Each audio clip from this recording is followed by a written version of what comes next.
ئازاری لاق ئێشە چییە لە خوارچۆک و چارەسەر چییە؟ تۆزە پرسیارەکە گشتگیرە. ئێمە ئەگەرمانێ بزانین هۆکاری ئازاری خوارچۆک یا خوار ئەژنۆ بپرسین بەڕاستی لە خوار ئەژنۆ تاکو و پێەکان ئەگەر مەبەستی بەس لاقەکان بێت هۆکارمان زۆرە. هۆکاری پەیوەست بە خودی لاقەکە هەوکردنە بەرکەوتنە ئاوسان و ئیلتیهاباتە شکانە یاخود ئازاری سەوفانی ئەژنۆیە سەوفانی جونگەی قاچە. ئەمە هۆکارەکان کە لاوکین پەیوەندن بەو شوێنەوە. هۆکارە دوورەکان لەوانە بوونی فەقەرات بوونی پستان لەسەر ئەو دەمارەی کە لە بڕبڕەکانەوە دێ بۆ قاچ ئەگەر پستانی لەسەر دروست کرد بێت ئەو کاتە هەست بە توندی و ئازار ئەکات. زۆرجار نەخۆشەکە نەخێر تەنها تەشەنوجێکی ماسوولکەیی هەیە بە بۆنەی نەخۆشیەکی ماسوولکەییەوە نەخۆشیێکی دەماریەوە یاخود بە بۆنەی کەمی خوێنەوە یاخود بە بۆنەی ئەوەی کە کەسەکە کەسێکی وەزنی هەیە ناجوڵێت ماسوولکانی زۆربەی چەوری گرتوێتی بەڕاستی زەختێکی لێ ئەکات دوای ئەوە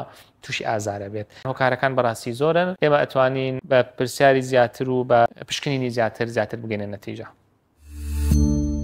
سمارت وەرچەرخانە